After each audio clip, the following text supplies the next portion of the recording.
My garbage person of the week is once again Texas Governor Greg Abbott, because he's back on his same partisan BS. But this time, in doing so, he is denying representation to literally hundreds of thousands of Texans. He doesn't believe that they need actual elected representatives, and so he's doing whatever he can to stop them from getting it.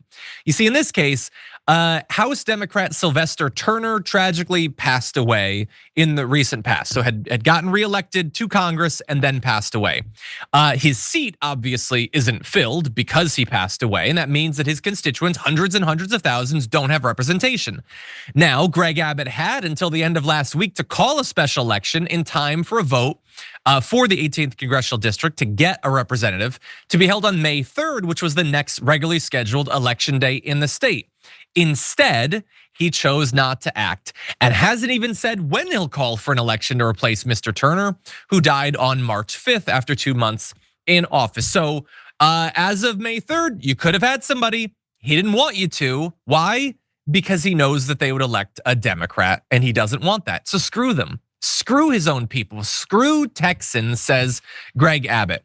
Now, he is not breaking the law in this. He's not explicitly required to call a special election by law, though he usually has done so inside of days or weeks after similar congressional vacancies in the past. But again, this time it's a Democrat, so screw the precedent. He does have the power to schedule an emergency special election, or he could wait and call for it for the next regularly scheduled election in November.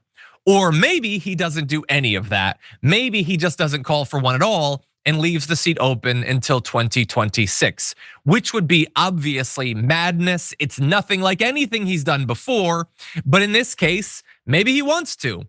Maybe because those constituents are Democrats and he doesn't give a damn. Maybe in particular, he likes the fact that the 18th congressional district includes some of Houston's oldest black communities, as well as its downtown.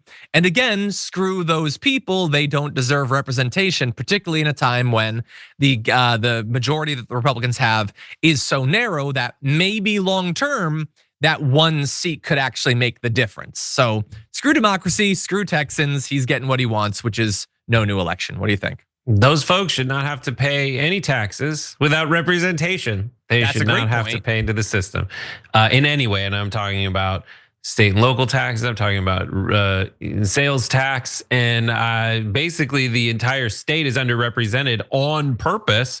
So they shouldn't have to pay anybody who is in the affected class. Being Democrats should not have to pay taxes. Republicans have representation. Democrats are down one. So no Democrat, no registered Democrat in the state of Texas should have to pay taxes. That's insane. He's exactly who we thought he was. And sadly, it's par for the course to leave an open seat like that. I think, I know that you threw it out there like mostly like as a joke, but I think that's great. You could totally have a state level law that so long as you don't have representation, you don't have to pay at least those limited state taxes. They wouldn't be able to go any further than that, but they totally could. And I know some people be like, oh, you're only saying that because it's a Democrat in this case. There's other special elections that need to be called. Democrats in New York have threatened a similar thing for Elise Stefanik's seat. That's before Donald Trump told her to stay in it and said her aspirations of going to the UN aren't going to happen. Arizona's Democratic Governor Katie Hobbs has decided to leave a heavily Democratic House seat in Tucson vacant until after a special election in September. So in that case, she's hurting her own party. But they could have theoretically done it in the New York case. And again, I want everyone to have representation, but I also am trying to learn as many lessons as I can. So I think we should start rejecting those special elections when it would elect Republicans until we get reciprocity, until Greg Abbott finally gives in on this. And until that, I do think that the Democrats, at least in Texas, should put forward a bill like you showed. No taxation without representation. I think that would be a beautiful way to speak up for their constituents. Now, that said, we have not only our garbage people, but the community garbage person of the week. So let's jump to that. 63,000 of you voted, a very high number. Thank you for that. Coming in at number 4 with 7%, you have Pam Bondi for dismissing the suit against the Georgia voter suppression law. Third place with 15% of the vote is Donald Trump for saying he couldn't care less if car prices increase, which they most certainly will. Your runner-up had 22% of the vote. That's Victoria Spartz for saying that immigrants don't deserve due process. Dear God.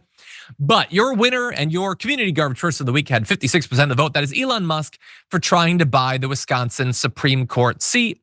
Although thankfully the joke was on him and the bill was on him because he did not succeed. That was the best thing I think that happened this week. But anyway, I hadn't yet looked at the hero of the week, but as soon as we just covered that, I was like, I know who I want to be the hero of the week. And thankfully things worked out. So the hero of the week is now here, everyone. Thank you. By the way, 69,000 of you voted for the hero of the week. So thank you for all of that. Number 4, though, with 1% of the vote is Amber Ruffin for slamming the White House Correspondents' Dinner and Trump for dropping her from that event.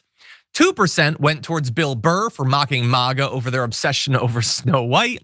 Your runner-up with 22% of the vote is Cory Booker for his marathon Senate speech, but far and away the heroes of the week with 75% of the vote is Wisconsin voters for not letting Elon Musk buy that judge's seat, and that is exactly who I was hoping it would be. So thank you to Wisconsin. Thank you to the voters. It's so easy to not go out during these special elections, but they did. And they just made it very clear that people reject Elon Musk, and I appreciate it. So thank you for that.